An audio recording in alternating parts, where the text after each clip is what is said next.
So the previous video was why I'm back on YouTube and the 3 unconventional tactics I touched on. I wanted to go a little bit more nuanced here and direct to the point for this one, because I did been 11 months since I posted a property tour, but then in terms of producing insightful content that I felt was finger on the pulse content that you don't really get from people that are actively listing and selling real estate and talking to buyers day to day. It's either like news headlines or external opinions about the market.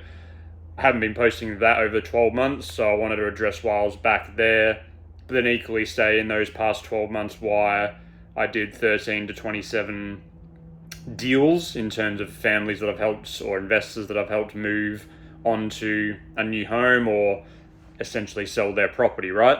So those 3 unconventional things. Obviously, if you want to watch a longer content video and find out a bit more about me and everything else, feel free to check out that video. But today I did just want to go through those 3 unconventional tactics and sort of go into a bit more nuance why I feel like, and it might be the topic of the next video, why real estate as a whole, and sales for that matter, I don't think is going to be exactly the same as it was, not just because of the AI shift that's taking place, but more broadly speaking, the awareness market and overall marketability that sales once is, that used to be very separate, now it's a lot closer. So those 3 non-conventional that you won't hear the sales coaches, elite agents, in terms of doing more than, I'd say, 40 deals a year do, especially if they, obviously you can cut hairs or split hairs if they've got team and support and network and putting a lot of marketing budget in, but loosely speaking, anyone that does a good level of deal volume, they probably won't be speaking about either, because they have their different prospecting methods and tools, and what got them to where they are isn't the same as what's keeping them there, and vice versa. That's why you see a lot of brokerages that have a few key performers or the principal, and then agents below them, not obviously going up to that same level. And it's not just because of the years they've been in, it's a few other factors. So those 3 things that did help me go from 13 to 27.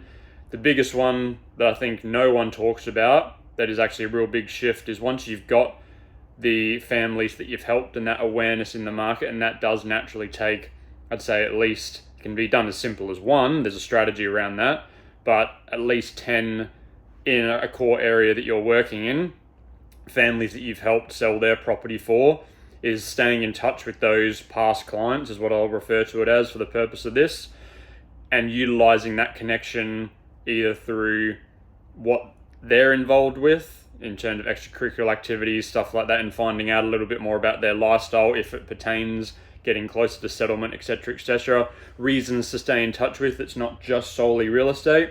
And then the goodwill, law of reciprocity actions without you seeking it generally does amount to things coming back, whether it's people they know, families, friends, or just opportunities that come up about community pages, things of that note. But again, that's going through doing those things without that direct expectation, but past clients, past people you've helped sell properties for, it is a big thing for a lot of, and I wouldn't classify it purely as a referral-based business approach, because you're being active with it. I know people that have done 20 years in real estate, and they're pretty much their whole business model, semi-retired, is just referral-based business, right? That's a little bit different, because yes, they might still be staying in touch with other ways of doing that, touch points, but they're not actively using a system to keep in touch with that. And that's not a system that is inorganic. That's just hey, I'm not going to message this person with a price update 6 months after they've moved in. I'm going to ask how the renovation's gone. If you knew they were doing that, ask how the best local cafe spot that they found because you're passing through that day. Messages like that, they'll respond to it, and he's asked me a normal question. That's cool. And the more organic and authentic you can make it, yes, there's scripts and dialogues I'm sure you can do, I've just mentioned too, but if it's organic and authentic, it's going to come across a lot better. And then we go into the workflows, automation, systems, things of that nature. I think that's a future planning one. And that's sort of a little bit why I wanted to get back onto YouTube, because I don't think there's too many people, one, that are actively selling real estate or dealing with the real estate industry that have their finger on the pulse with a lot of that stuff. But having systems, workflows, automations around the people you meet day to day, biggest one being OFI, as I touched on it in the other video. If you did a home open in the past 12 months, there's a good chance that you had at least 100 people, good buyers wanting to buy, come into the market, a split between first home buyers, downsized investors, you name it. Every buyer under the sun for the past 12 months was probably coming in through a home open of yours looking to purchase. But just like I pitched it back to the buyers, and I was one of them as well at the time. Yes, I was selling real estate actively at the time, but I was also looking to buy. 6 weeks of going through home opens, and unless I made a formal strong offer, the amount of people that did end up, agents that is, that ended up calling me back either during the campaign or post the campaign, there was probably one or two that maybe made one reach out. One was via their supporting agent that was just doing buyer feedback, so again using employees as a way to scale that callback, which is good. Then the other one was using a workflow automation reso campaign to stay on touch of that. But again, I was making an active offer, and that's why they were getting back to me. I did another one just exactly through the same reso campaign, same brokerage, different agent, but because I didn't actively put an offer in and fill out the details, I just got a couple of automated texts, and then another 6 weeks down the line, it was, hey, we got our new listing up. Again, another automated text, but it was great, but where's the substance to that? So if you could have a repeatable system that was able to get in touch with those people that came through your open in an organic way, authentic way. Yes, it's not going to be one-to-one you doing it all, because again, most rational people know that there's going to be some implementation on the back end of that, because as great as it is to help 99 of those other buyers that didn't buy that house, they know it's not going to be you calling them up on the phone, because as great as it is to help, it isn't the paid part of the real estate service that you're doing. But they appreciate it nonetheless when it does happen, and it's a bit above either having a junior associate or someone call on your behalf, or an automated text gets sent out saying, submit your offers by this date. Oh, the house is sold now. Unfortunately, you missed out, if you even made an offer. And hey, in 2 weeks' time, if you fit the buyer match description, we send you out an automated message saying if you're about. That's not servicing a buyer. And as growing a real estate business pertains, if you are in it for the long haul, buyers do eventually become owners, and those owners do eventually become sellers, even if those people don't directly use you. And that circles back to the other point. Certain buyers that I did end up helping and bought somewhere else did go, hey, even though we didn't buy through you, because at the time I didn't have the greatest level of stock in the area or was selling out of area compared to where they wanted to buy, they then circled back with me or even sent me just a couple of connects and referrals through that method, because I stayed in touch. I sent the messages out that were listed there being, okay, after this certain date, send a message to us if they found a property, and then have a sort of dialogue with them that unearths a bit about how the process was. And they're like, oh, well, we got more contact from you wishing us well on the house and asking about it than the agent that sold us the house. So those two are real big ones. And then the final one, which is more active and implementatable straight away, and that's going straight into a dialogue that you can communicate with. So mine was email, authentically, again, rather than the letterbox drops, which I don't recommend, but those that get mailed out consistently, emails that get sent out when a new listing comes available, and that's all that you're sending. If it can have content and substance to it, yes, it's not going to be as engaging or call to action-y straight away as every other option, but you're building that know, like, and trust factor. And the amount of emails that I did get back, and some people haven't done any business with me at all, and that's not the purpose directly of the email anyway. It's to showcase that you're there to provide information, and when the time is relevant for that person, that hopefully, especially as you're growing the real estate business that you're building and your market awareness, that they go, well, I got emails off that guy, or I've got, like, you can do handwritten letters if you've got a very, very core market, more on the high end. You can do something like that as well. You can do content like this, but directed to your core market, either on community pages if the guidelines allow, or you can do a bit more organic and then hopefully design a few ads around it. But again, that's circling back to number two, the ads that are out there aren't great at the moment. They're not performing that well. Something that I'm working on with part 2.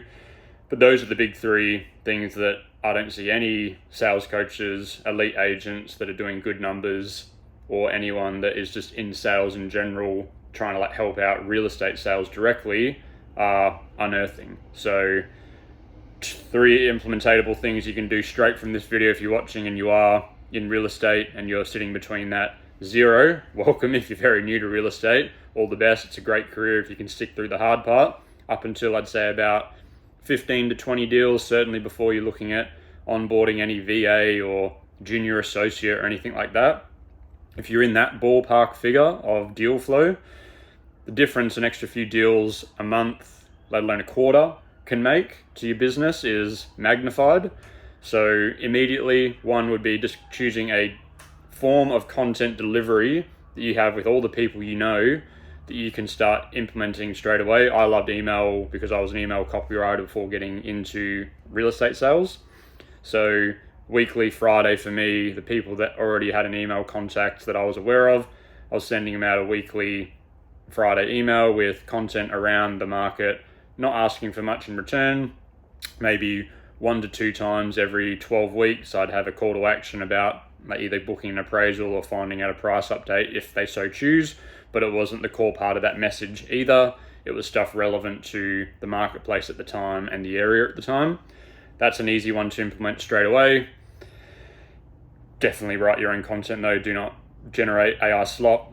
No go. Obviously, if you're doing it via video content, a lot harder to fake, and people already have those guards up. Hence another reason why I'm sort of back on here, to showcase that you're not just a sort of person that outsources the listing descriptions and the email content or any written content that you do. You're a practitioner. Because again, very hard to fake this, right? Number 2, and that's probably the one that I wouldn't say is like easiest to implement, but it's, if you're not ready to set up a like talking head avatar like this, or a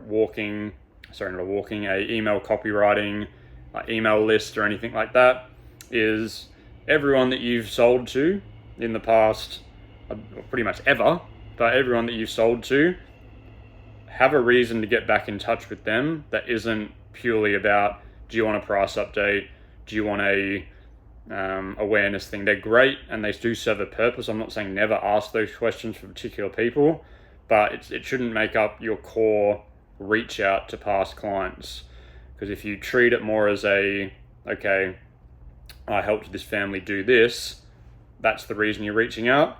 And then the final one is, again, a bit more high level, but if you can set up systems, workflows, automations within your CRM, within your phone book, within the AI world that sort of is like generating stuff at the moment, then you will have a slight advantage over the people that aren't implementing that stuff.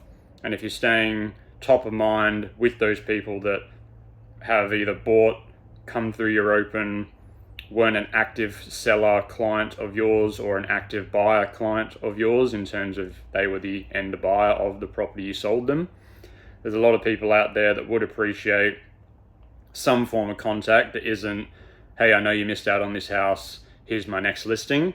Yes, again, they do serve a purpose, but I'm saying think second order thinking. Don't think first level thinking of, I must get my next listing. How do I get my next listing? Think, okay, I helped this family move, this buyer moved in. How can I best stay in touch with both of those to then service me in the next 6 months to 5 years? And the 99 buyers that missed out on that, how can I best serve them in a way that isn't just, here's my next listing, do you want to come to it? All the best, fingers crossed. Dotting the I's, crossing the T's. Hopefully that summarizes it. Again, I just wanted to go a bit more direct and a bit more nuanced with the 3 pieces of advice, rather than going into the backstory and why I'm here. Stay tuned for the next video. Thank you so much for watching.